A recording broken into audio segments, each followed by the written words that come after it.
Hi there, another day, another pound. Although there's not many of them left now, is there? Pounds? Oh dear. We'll have no money left at all, dear, soon. Well, the thing is, of course, the government here in the UK keep giving us back more money, but we're not spending it. We're hoarding it. We are hoarding it under those mattresses, dear. It's in those bread bins. It's hidden away inside those little... Have you seen those special little tins that you can buy that are actually places to keep money? Very clever. They look exactly like a baked bean can. And I think it's is it a baked bean can or something like that? Look like I say a baked bean can. Whereas actually, when you lift it up, you can remove the bottom and stuff wads and wads of £50 notes in there, dear.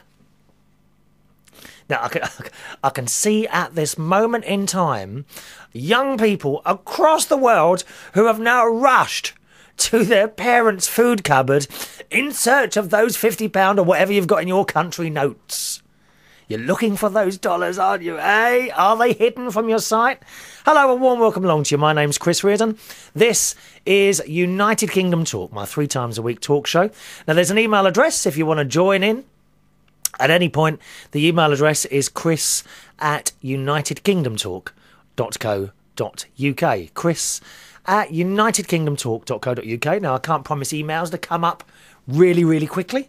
Sometimes it takes a few shows at the moment. We've got as far now. I'm pleased to say at last we've cleared.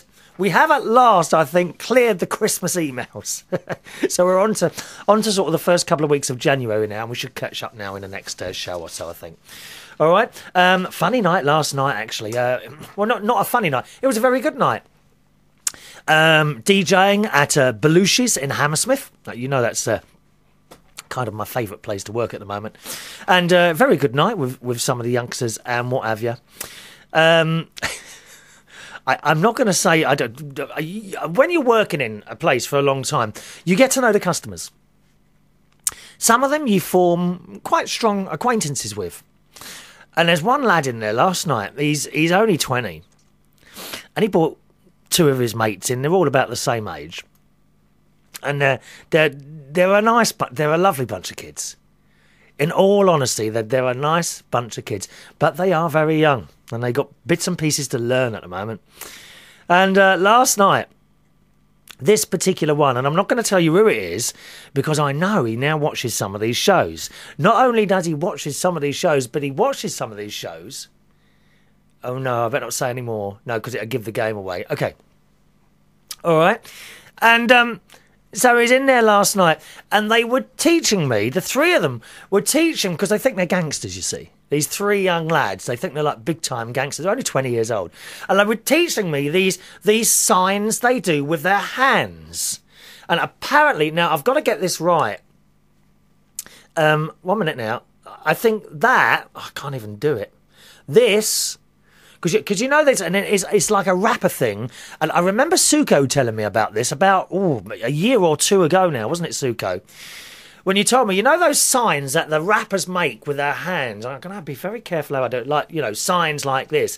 And they actually mean something. When those rappers are on the telly, like Coolio or someone like that, and they're doing all these bits with their hands when they go like that and up and down with their hands and make funny finger gestures and whatever. That actually does mean something. It's not just waving your hands in the air. And what it does mean is what, I suppose, gang you belong to. It does. And that, I think that's the right one. Or is it? Yeah, it's got to be that, isn't it? That, it's like... If you take your hand in front of your face, okay, right? Take your hand in front of your face and put the palm towards your face. You got the little finger, okay? The next 2 fingers, you have to cross over with the middle finger underneath the finger next to it, okay? So you got your little finger, you got the next finger, which is crossed over the middle finger, and then you've got another finger. Okay, and a thumb. Now, I'm not sure. I think the thumb sticks out as well. But apparently, when you do that with your hand and turn it with the back of your hand towards the other person, that indicates you are from the West London posse. And last night we were taking... they were trying to teach me how to do this because it is a big thing. Possibly, I don't know, possibly I'm going to become their big gang leader. Oh, yes, I love it. Not only this little one comes in here and he's got his hoodie and everything. Oh, yeah, whenever I can't work it out. Whenever he goes to the toilet, he puts his hood up. I don't know if that's significant or not. It's all very strange and mysterious to anyone over the age of... excuse me, over the age of 25. It's very, very... And we're not quite sure. I'm going to have to ask him that. Next time I see him, I'll ask him, what is the significance of putting your hood up before you go to the toilet? And the other thing is, you know, there's another lad in there who comes from the town where I grew up in, Roehampton. And he has his parka coat on all night long. And I can't work out... These really are proper lads. You know, proper... I mean, they all look very dodgy, I have to say. I mean, if you're watching this show, boys, you know, I have to say, you all look very, very dodgy. But you're friends of mine, and that's all that matters.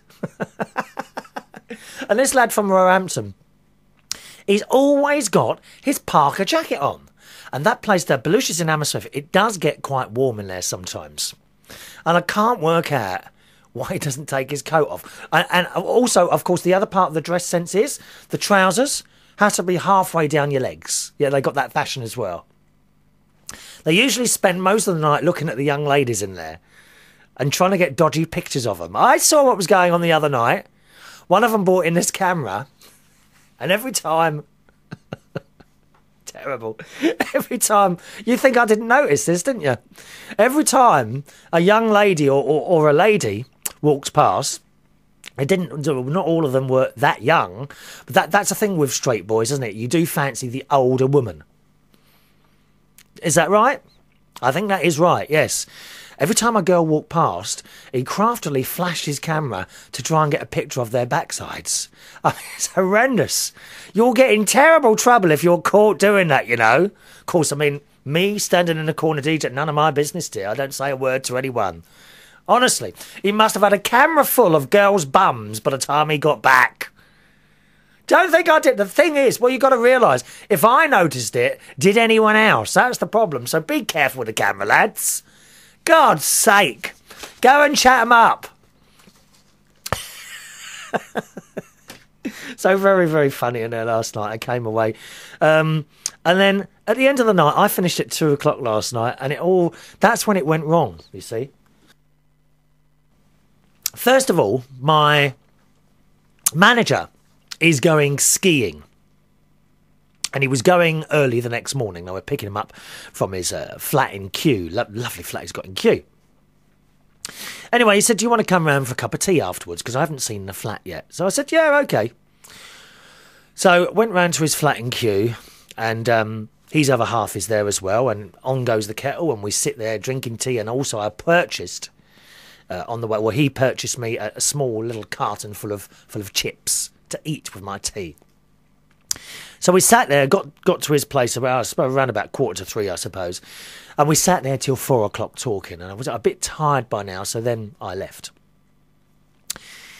Now, the flat he lives, it's got one of those posh place. Posh? You don't know the meaning of the word till you've been to these flats, dear. Oh, posh. They've got gates. Right, gates, and he has to push buttons, and these gates remotely open. Oh, I thought I've arrived in life. It was a little bit like being in Dynasty. It really was.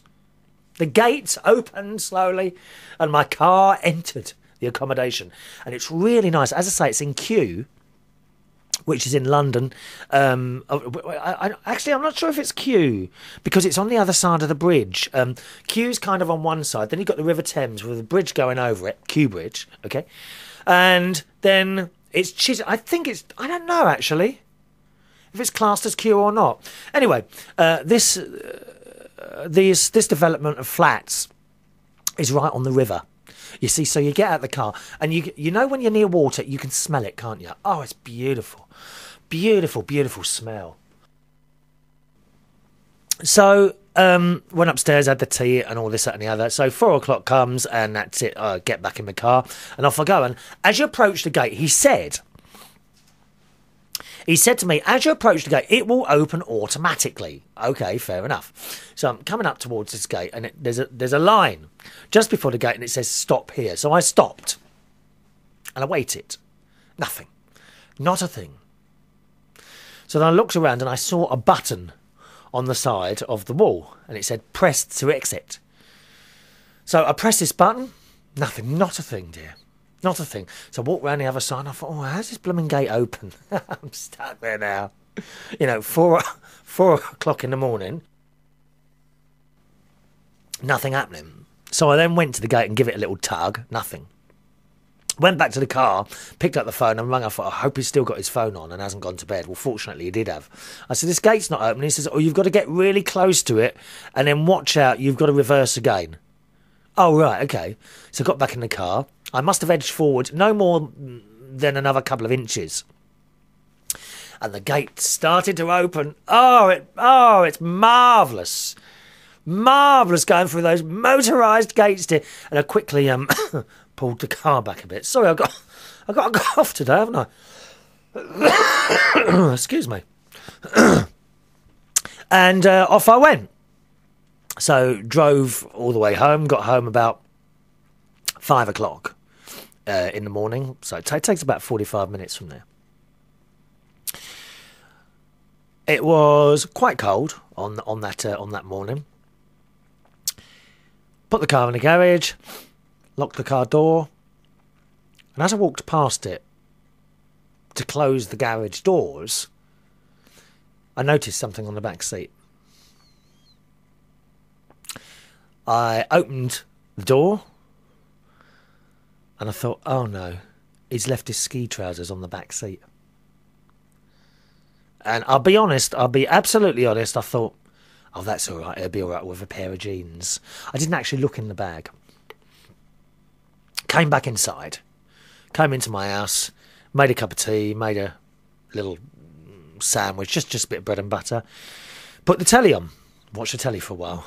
And I'm sitting there thinking, how's he going to do without these skiing trousers? And I thought, no, that'd be all right, not a problem. And do you know what? I just couldn't let it go. After about 20 minutes, I rang him up. I said, look, I think there's something on the back seat, Rob. And he said, oh no, what could that be? I said, I don't know, have a look in your bag. So he looked, he says, oh my God, he says, it's the £300 skiing jacket that belongs to the area manager. I said, can he do without it? He said, no. He said, he's asked me to look after that. I said, oh, he says, look, I'll arrange a cab to come and collect it. And I thought, that's going to cost a fortune. You know, Rob, he's not like one of these people who's loaded with money. And I said to him, I says, look, don't worry, I'm on my way. He said, are you sure? I said, yeah, okay. So I got back in the car, drove all the way back down. And as I say, it's about a 45-minute drive there. Dropped the stuff off, drove back home. And do you know what time I got to bed? 7 o'clock in the morning. God's sake. And I was quite tired as well. 7 o'clock in the morning. So it was a bit of a night, really, Saturday. Good night in the pub. It was a laugh. You naughty lad with that camera. But I have to say, it had me in stitches of laughter. Because that's the sort of thing I would have done when I was 20 years old. So every time a girl walked past, he was flashing this camera. And stop it. Stop it now, you bad boy. Not only that, right? But he's told me his mum has been watching this show as well. And she likes me. It's a bit much when a young lad comes up to you in a pub and informs you that his mum likes you. I mean, it's too much. It really is. There we are. So that was my day yesterday, okay? All right, I'm going to move to the emails now.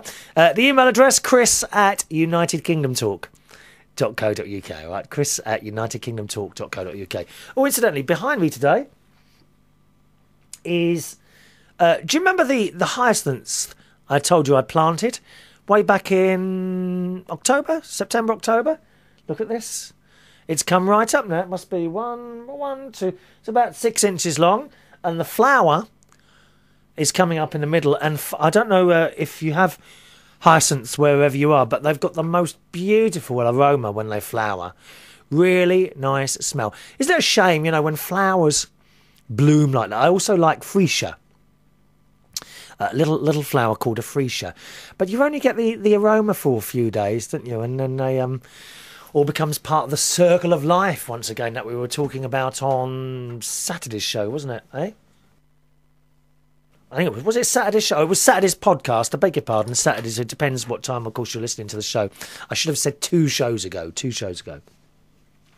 Right then, off we go. Over to Poland. Hello to Thomas.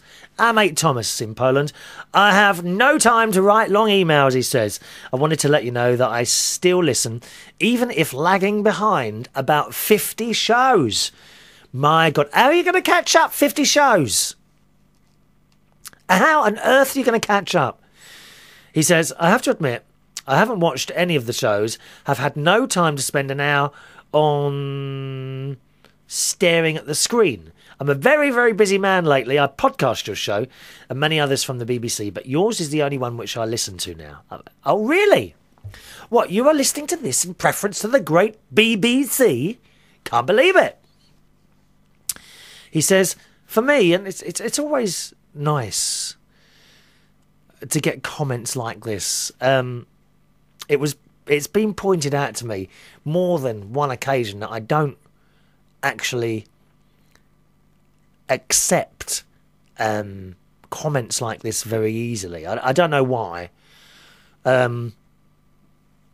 mean, you see some of these people on the telly and on stages somewhere who know they are good, and a lot of them are. Don't get me wrong here. A lot of people are good, but for me, it's important to see an actor, an artist, a singer, an actor, or anyone like that. I like to see a little bit of humility, or even humanity. When someone comes up, and we've seen it all so many times before. For example, on the X Factor with the ITV show, when you get people come on the stage and say, I am really good at this, I'm going to win. Now, there's a lot to be said for being positive about things. You need to be positive.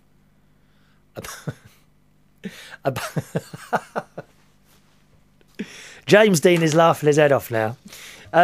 You need to have a positive... I can't say this now. A positive outlook on these things. I think you've got to feel that you're reasonably good at doing something. But when these people come on the stage or on the television and say, I am fantastic and I'm going to win, I think that's just a step too far. There's a TV show at the moment, Thomas, called Your Country Needs You. Now, they had the first live show last Saturday on BBC One. It was fantastic. I don't know if anyone saw that. The show the week before, Your Country Needs You, for me, was awful, okay? And I thought, my God, I hope this isn't going to be like this for the next 6 weeks. Well, no, it wasn't. The first show was awful. The first live show was fantastic. Now, basically, the BBC here in the UK is running a competition to find a singer to represent the UK in this year's Eurovision Song Contest, which is in Russia. Now, I do have one of my dreams, actually, is to go and see the Eurovision Song Contest live at some point. It's an annual event, which I always talk about here on the show. And that is one of my ambitions. I've never actually been to see the Eurovision Song Contest, and I would dearly love to go. It doesn't matter what country it's in or anything like that, I would go. But so far, up to now, I've never done anything about it. Anyway, so they've got to find a singer, and there are I wouldn't say 6 singers, 6 acts. You know, I say 6 acts because you've got like 5 boys in one group called... oh my word, it's gone now. I think Soul Survivors or something like that. And I think they're brilliant. They've really got rhythm. They remind me a little bit. What are their names? Anyone remember? Oh dear. Can't remember now. Anyway, they're 5 lads and they remind me of the Stylistics. You know the Stylistics. I can give you anything. Oh, just really good. And they've got so much rhythm and they're all together. And the strange thing is, one of them looks like Andy Abram, who represented the UK last year. One of them looks like right. Do you know the one I mean? Anyone see this show? He absolutely looks like Andy Abram. And the other 4 are all good. There's a couple of twins, 2 girls, who are a little bit too laughy for me all the time. You know, just a little bit too plastic. Okay? There's a couple of boys in it, and another girl, and my money is actually on the very last one who sang. Her name is Jade. What a voice. My word, what a voice she had. Anyway, so there's those 6, but there's one, I won't say which one, but there's one in there who, when he was interviewed last week, stood there and said, I'm really good, I've been doing this a long time, and that's how he was, you know, right in your face, I'm good, watch me. And that to me is a complete turn-off, I'm afraid. I like to see a little bit of humility, perhaps a little bit of nervousness, because that's what's human. When they come and they're right in your face, I'm good at this, watch me. I'm sorry, mate. Complete turn-off for me. I don't know what you think about that. They're probably stars over the years. When did you ever, for example, see Frank Sinatra come on the stage and say, look, I'm fantastic at this? He was, of course. Did he ever say it, though? No. And I just think that is something that you need to do. Be a little bit human. Anyway, so this show went on. So I highly recommend that last year. The production, the BBC production, is nothing short of fantastic on that show. They have a great big stage, the most fantastic lights and big screens all over the stage. They have Andrew Lloyd Webber, Graham Norton, all fantastic. They have Lulu on it. Lovely to see Lulu. As I said, Andrew Lloyd Webber and that Arlene Phillips, who they keep wheeling out, dear. Oh, God. I mean, I know she's like top professional and all that, but I mean, her face doesn't move. She's had so much, she looks to me like she's had so much facial surgery on there. The whole face doesn't move. It doesn't look natural. Why do they do it? Who was that? Was it Magnum? Do you remember that programme Magnum in the 70s? I saw a picture of him a couple of years ago, and it just doesn't look right. Where he's had all this facial surgery. And, you know, like where you get the lines at the corners of your eyes when you smile. I mean, I know I've got them. You know, some of these nasty kids come up to me and sometimes and say, Chris, the lines on your face. I said, yeah. And they say to you, well, nothing can be that funny. What a cheek! But this Magnum guy, his lines are in the wrong place where the whole face has been stretched back. But this Arlene Phillips, I mean, she's all right as a person. I've got no problem with that. But they keep wheeling her out, dear, doing these blooming talent shows. We want to see someone new, dear. We want to see a nice, fit young lad sitting on there. That's what we want to see. Sorry, Arlene, I don't mean it. But her face doesn't move when she's talking.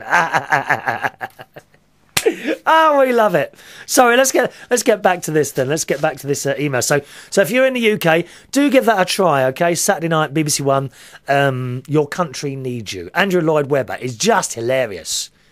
The funny thing is, with Andrew Lloyd Webber, I mean, I'm sure whatever country you're in, you'll have heard that name and you know his music, but you may not have seen him on some of these talent shows. And he is one of the funniest people I've ever come across. The thing is, he's not trying to be funny. He just is. And I'm not like, don't get me wrong here. I'm not laughing at him. He is just funny. His facial expressions, some of the things he comes out with and everything. And that's the other thing with him. He is, of course, married, straight as a die. Straight as a die. But he comes across as one of the campest people I've ever come across in my life, dear. What's all that about? There's someone I'd love to meet him. I think, and you know, I think if you work for Andrew Lloyd Webber, he looks after you. He was quoted in one of the papers this week in saying, when people come on my talent shows, I nurture the act. Whereas he says Simon Cowell tortures his. And I think, you know, I think the big difference there is Andrew Lloyd Webber and Simon Cowell, of course, are humongously rich people. They do not need to be working. But I believe, looking from the outside of it, the big difference is Andrew Lloyd Webber is led, as I am, by creativity. He is led by the stage, the singers, the voices, the music. I bet that's the first thing he thinks of. And then later on, way down the line, he thinks, right, how much is this going to cost? Whereas I mean, I might be wrong here. I might be completely wrong. Whereas the X Factor guy, Simon Cowell, who, let's not get this wrong, okay, puts on a damn good show. But I think he looks at people and thinks, how much can I make out of that? How much can I make out of that? And that's the huge difference. And that's why, for me, it's got to be Lloyd Webber. Love to meet him. I would love to meet him. I can just imagine him and me sitting down, having a bit of cake and a cup of tea and just talking about music and stage sets and lights and orchestras. With Andrew Lloyd Webber's show, he always has a live orchestra on the stage, on the BBC stage. Whereas again with X Factor, they only have that on one of the shows, and I think it runs for about 12 programmes, but he only ever has a band on one of the shows. And the reason for that is, when you see an orchestra on the television, they have to pay them much more money than if they put them all in a little room at the back and close the door and you can't see them. That's true. That is true. If you see an orchestra on the stage here in the UK, okay, on the television, they have to be paid more money than if they're not seen. So, of course, on ITV, where they are terribly strapped for cash and I don't know what's going to happen there. That I could do a whole show on ITV. I mean, I really could. It's just such a shame. And you don't see you rarely, very, very rarely see the orchestra on the stage. To save money. It's a shame, but that's how it is. All right, so give that a watch on Saturday night, BBC One, Your Country Needs You, and I think you'll enjoy it, okay? Well done to the BBC.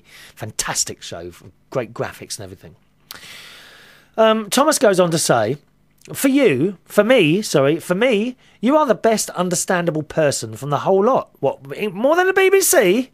Oh, come on, they're all trained to talk proper. They all talk like that. Good morning, I'm from the BBC. They do speak like that. It's another one of my ambitions to work for the BBC, but I'm afraid I don't think I'll ever make it there. You've got to be... I think a lot of it's possibly who you know, and I don't really know anyone there.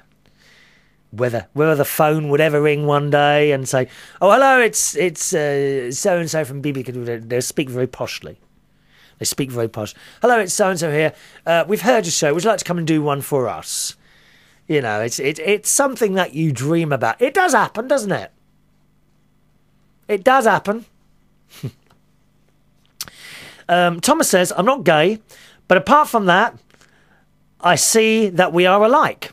I am too 45, and I too can't sing." I beg your pardon? What do you mean you two can't sing, dear? Are you suggesting that I can't sing? What a liberty, dear. I do my best. I do my best on this programme. I sing the occasional song, just a couple of little minutes here and there. And you then say, I too am 45 and can't sing. What a cheek. I love it. So I keep listening, and I now feel a member of a narrow group of chosen people, loyal listeners of United Kingdom Talk. Bye for now from Thomas. Thank you, Thomas. Lovely to hear from you, sir. Don't be a stranger, okay? Hope you're catching up with these programmes. Let's say hello all the way now to Hong Kong. And it's, hello, Chris. This is Tagatasugu. Is that how you say it? Blimey. How am I going to say this one? T-A-Ta-ke-tasugu. Tagatasugu. Tagatasugu. Have I got that right? He says, I love your show and your accent. I've only watched the last couple of shows, the latest being Tuesday the 6th of January. And this is my first time writing to a show, and please excuse my poor command in English. Now, don't worry about that, okay? We're very, very lucky on this show to get letters from all over the world. And after a while, of course, not everyone writes English. If you're not English, you're not going to write good English, are you? That's okay. But usually I can work out what you're trying to say, so please don't worry about that, all right? Anyhow, he says, about that whistling thing. People whistling. One day after college, I went to Matalan in Lewisham to buy clothes and stuff. Yeah, I know Lewisham. Used to go to bingo there with my nan in 1968. My nan used to take me to bingo there, yeah. Do you remember, I don't know if, you probably didn't hear it. It was on one of the shows last year, and I discussed it at great length. It was great. We used to go bingo. So presumably you lived in London at some point, did you? Okay. He says, after I finished, I was on my way home and was walking on the sidewalk when this guy in a white van whistled at me and I looked back. Oh. What, you mean? Bit like that. Do you know what, Tagasugu? Do you know what? I constantly am walking past building sites hoping to be noticed by these big butch builders. It doesn't happen. I never get a whistle. I know. They must be blind, innit? Huh? Come on, give us a whistle as I go past. Anyway, he smiled. I'm sorry. Do you know what? I've just thought. Are you a girl or a boy?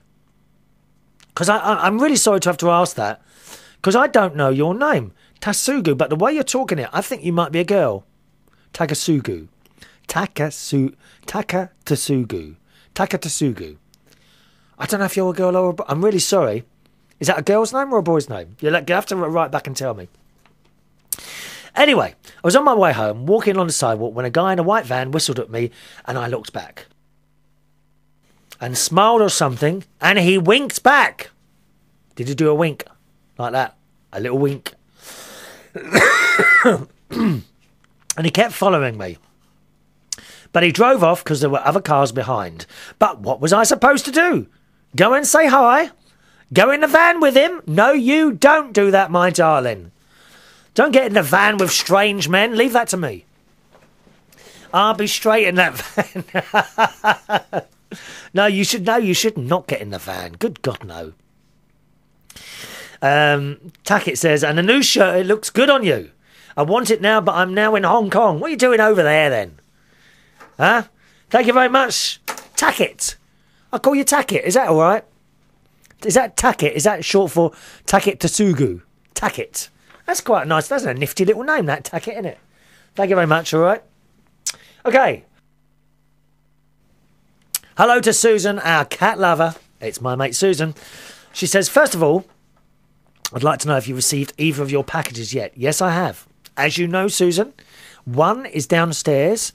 Also, a day ago, I received a little card telling me there was something else, and I'm wondering if that's your other package. Huh? It might be. She says, I'll mount the big one before I mail you your Christmas card. However, it might take a large package longer to get there than a card. Yeah, I think you're right. She says, about your karaoke nights, one of the restaurants close to where I live has karaoke in the bar area. It gets quite loud and a lot of fun and ends up with half the people eating dinner coming down and joining in the fun. What they do is pass out tambourines, triangles, maracas sticks and other things for the audience to play along with the songs. Now, hang on. Dear me, that cough. I've got my triangle here. Yes! Now, you see, that's funny, Susan, right? Because I too have tambourines. I have a tambourine, a triangle. I have maracas. I have sleigh bells, and I have a pair of cymbals. Although I don't usually, sometimes I hand them around, but I usually keep them for myself. Is that selfish? I don't know. I've had one tambourine for 15 years. I've had this tambourine. I'll have to bring it in one week and show you. Yeah. She says, this gives us people that are too chicken to sing a chance to join in. Do any other places in England ever do this? Yes, I do. I've got all my instruments. True. Also about your infection. She says, the throat problem I've been having. She says, do not ever read magazines in a doctor's office. I do think you picked up your infection at the dentist. Well, it's quite possible, yeah. I don't know if it's instruments or someone who works there, but I do think you are picking up a viral infection when you go there. Well, you know, that's really what I thought as well. Well, hang on a minute, 1 minute. It's all going wrong in it, eh? Sorry, there we are. It's all going. I'm coughing away here. The phone's ringing now. Anyway, carrying on. Back to the magazines. I went to see a specialist several years ago, and while sitting in the waiting room, were you dead? No, of course not. Waiting. While sitting in the waiting room, I picked up a magazine that a young girl had just put down. Later, while waiting for the doctor in an examination room, I overheard the doctor talking to the young girl that had been in the waiting room with me. She was telling the doctor about the herpes infection that she was suffering with. I didn't think anything of it, and when the doctor came in to see me, she introduced herself and shook my hand and then proceeded with the examination. Within a few hours of leaving the doctor's office, I noticed that my bottom lip was getting quite sore. By that evening, I had about 5 cold sores break out on my lips. I never get these. And as you know, they are extremely painful. Yeah, I don't think I've ever had more than a couple in my entire life. But yes, when I have had them, aren't they they really are painful, yeah. I then remembered that I picked up the magazine that this young girl had been reading. I don't know if I got the virus from the doctor or from the magazine, but I never returned to that doctor. That's awful, isn't it? Going to the doctor for one thing and coming out with something completely different. You hear this in hospitals sometimes. I mean, this won't make you feel any better. My nan went in hospital with I think she fell over and got a broken leg or a broken bone in her leg or something like that. And she died in that hospital from a chest infection. That's the horrific thing about visiting doctors and hospitals, I think. You know, the fact that you can come out with something that you didn't go in with. I mean, it's awful. Isn't it? Joking apart, it's a dreadful thing. You know, some people are very, very ill when they go to those doctors or sit in a hospital. Awful.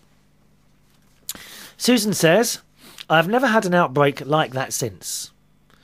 So before you pick up magazines in a doctor's or dentist's office, look at all the sick people in there that look very sick with colds and flus. Would you shake their hands?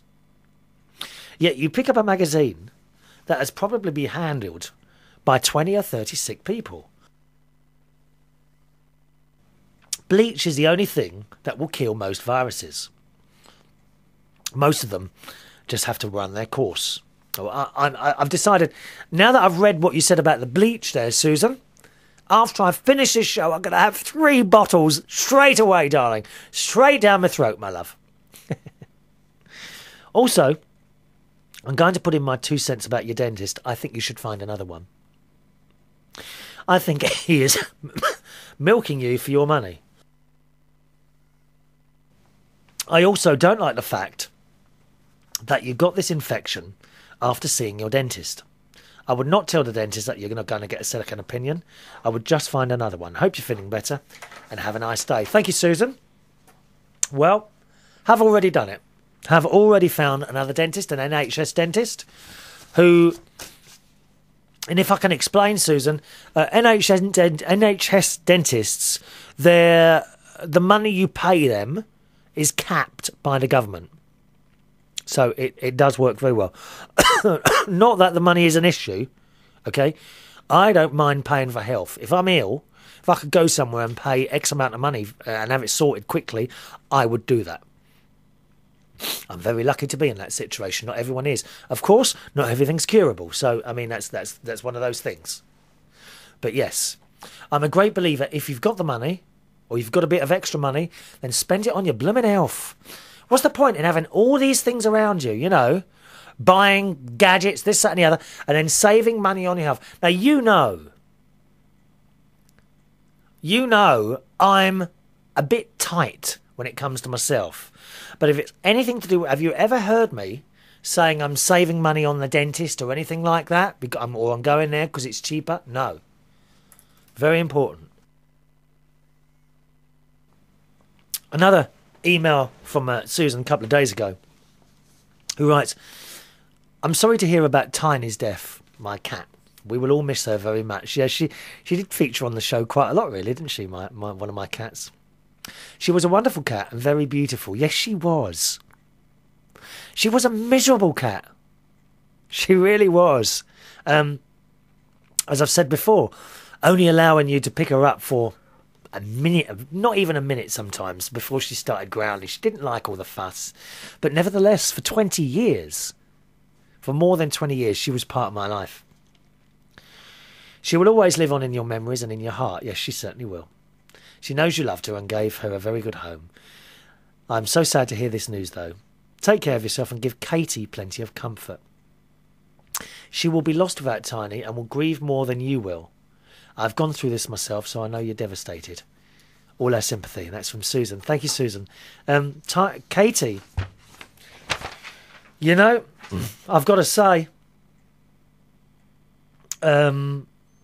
Katie has become very, very close.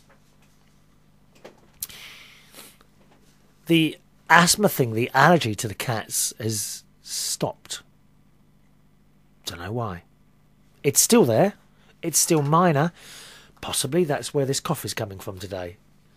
But it's nowhere near as bad as it has been, and I can't work that out at all. Okay? Katie has become extremely close to me. She follows me around the house. She comes with me to bed, sleeps right next to me all night long. She jumps on my lap in the living room. Katie was always one to go out quite a lot. She don't go out anymore. The only time she leaves the house is to go to the toilet. She sleeps. She now curls up on the settee when I'm gone to work. I come back, she's there curling up, waiting up for me. Very, very strange. It has become very, very close, Katie. And I got to be honest, I was never that close with Tiny.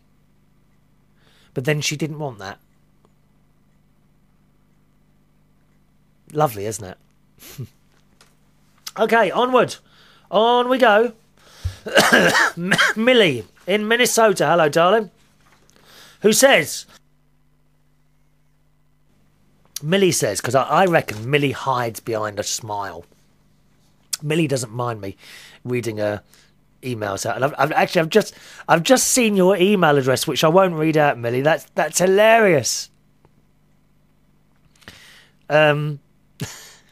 Actually, I can give out the first part of it. Millie is, she doesn't mind you knowing, Millie is in a motorised wheelchair. And she plays on it. Millie's first part of her email address is Wheelie Girl. I love it! Millie has been in trouble with the police many times, speeding in her wheelchair in shopping malls in Minnesota. It's true.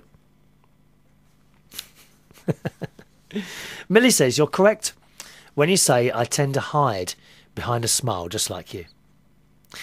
In fact, you have me pegged so accurately it isn't even funny. And in all seriousness, I want you to know that you are one of the few people I feel safe in pouring my heart out to. Not because I think you'll fix whatever may be upsetting me at the time, but just because I know you'll simply listen without judgment and take the time to care. Yeah, I like to think I'm quite a good listener, Millie. We can't always fix things that are upsetting people, but to have someone listen, to open their ear and just sit there and shut up and listen, which, believe it or not, I can actually do, I think is a wonderful thing, if you can find someone like that. I myself recently have found the need to talk to a couple of people about certain things. And I'm very lucky as well. I've got a couple of people that I can talk to. But you have to be so careful, Millie. You know, sometimes you talk to people in confidence and it turns, sadly, into gossip. And that's horrible. So sometimes with confidential things, you have to be so careful who you tell. You don't want to be out somewhere only to be tapped on the shoulder and say, oh, I heard that you know. So you have to be so careful who you tell things to, unless, of course, you want everyone to know, and that's fine. I mean, the easy way to do something like that would be to tell the town gossip. You just go up to him or her or say, I shouldn't really be telling you this, and don't pass it on, but... and they say, oh, no, don't worry, I won't tell a soul. And the next thing you know, the whole town knows. So you do need to be careful sometimes who you talk to, isn't it, Mill? She reckons I've got a heart of gold. Don't let anyone tell you differently. That's very kind of you, Millie.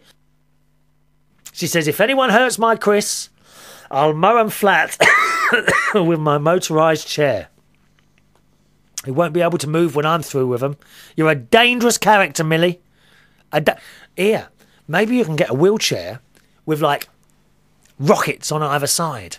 And you just push them out and blow them up, dear. Blow them up. Yes. So there we are. One last thing. The Wednesday gone has marked the first anniversary of my cousin Lisa passing from breast cancer. Oh, Millie. Could you please say some prayers for her when you have a quiet moment? Yes, of course. Thanks, and by the way, I love you too. Oh, isn't that nice? Now, Millie, as I say, is in a motorised wheelchair. I'm not actually sure how long she's been in there, or perhaps she always has been, but we are going to have her on the show soon, within a few shows.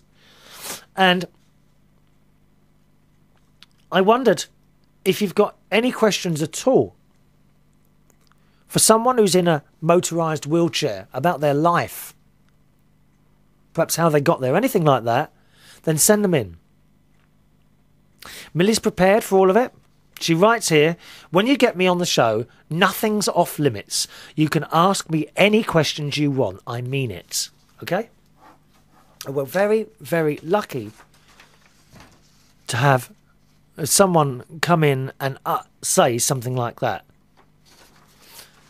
There must be people watching the show or listening to the show at the moment who want to ask what it's like to live in a motorised wheelchair. Millie has a very, very positive outlook on life, and she will answer any questions. This will be on the phone, okay? Or at least Millie will be on the phone. You won't. Millie will be on the phone to me. And we'll be asking any questions. What's it like to be in a motorised wheelchair? How did you get there? What's the problem? Do you have problem perhaps with people getting in the way? Or Do you find people a little bit too patronising? Perhaps you could ask any questions like that. If you've got any questions like that that you want to ask someone who lives in a motorised wheelchair, then send them in. Now, you can either email those in or put them on paper. As I say, we'll be doing this in a couple of weeks, so you've got time. Start sending them in now, and I'll collect them together, okay? The email address, chris@unitedkingdomtalk.co.uk.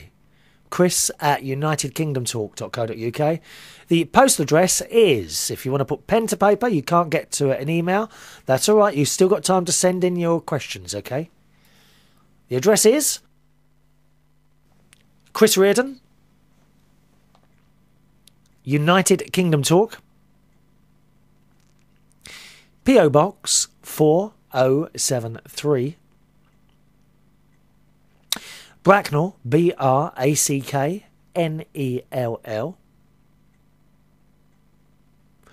RG 429ED, United Kingdom. Once again, it's Chris Reardon, United Kingdom Talk, P.O. Box 4073, Bracknell, Bracknell,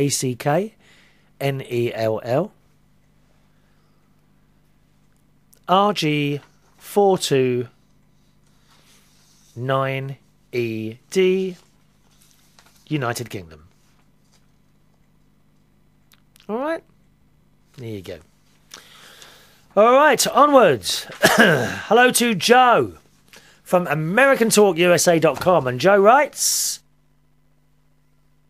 watch this one unfold, my friend. As you say, left, right and centre, it's astounding how the discussion of alternative fuels has begun to wane as gas prices have fallen sharply recently. And now this, from the state of Oregon, USA. Now listen to this, okay? You know how countries all around the world want us to use less fossil fuels. They are looking for other ways. I myself have solar panels on the roof put up a couple of years ago. It saves me a lot of money. That was the whole idea. But I've always been a bit concerned that although the gas and the electricity companies tell you to use less, it's not actually in their interest for you to do so, is it? Look at this. And this says it all. From the state of Oregon, USA, the governor endorses the program which would install GPS devices in every new car and free the state from the problem of falling gasoline tax revenue. Some drivers worry about privacy. Reporting from Portland, Oregon, for years, Oregon has been diligent about reducing the state's dependence on fossil fuels. But its environmental consciousness has come at a stunning price. Gas, or petrol tax revenue, is down $4.8 million a year compared with 2006. Surprise, surprise. But of course, this is what's going to happen, isn't it? Less petrol used, less money for the government or the state. The drop, caused by a lower fuel consumption and a slowing economy, has prompted Oregon to consider a new way to pay for road repairs. The Democratic governor, his upcoming budget calls for a highway tax based on mileage and not gasoline purchases. So we can't win. A state task force will look at equipping every new car in Oregon with a global positioning system to record every mile driven and where. Motorists would pay at the gas pump based on how much they drove, no matter how fuel frugal their vehicle was. And this is the problem. This is a big problem for us, for the ordinary person, you see. The plan still requires legislative endorsement, and the full details could take several years to work out. But state analysts say the governor's endorsement is a crucial step towards solving what has become a problem in many states: dependence on gasoline tax. And we are exactly the same here in the UK, you see. I, personally, cannot cut down any more on anything that I use. Seriously. I mean, I did it years ago. I am a very frugal person when it used electricity, gas or whatever. But this was always going to happen, wasn't it? So what's the point? Okay, the point is to save the planet, yes. But what about your pocket? So what we're seeing now is because people are using less gas in Oregon, they're going to do it on how many miles you drive now. So they still get the money out of you some way or another, don't they? We can't win. We cannot win. Thanks, Joe. Nearly out of time today, my darlings. I've got some emails once again I'm going to have to carry over to the next show. Say hello to William. Brilliant show, Chris. Very sorry to hear about Tiny, your cat. I hope 2009 goes well for you. Well, I hope it's better than I've had a terrible start to the year. Really, I can't talk about all of it, but I have had one of the worst starts ever. Apart from the year that my dad died on the 2nd of January, 1996. This is way up there. This is the second worst year. And that's it today. Thank you very much for joining us on the show. Don't forget the email address, chris@unitedkingdomtalk.co.uk. chris@unitedkingdomtalk.co.uk. See you on the next show. For myself, Chris Reardon. Bye-bye now.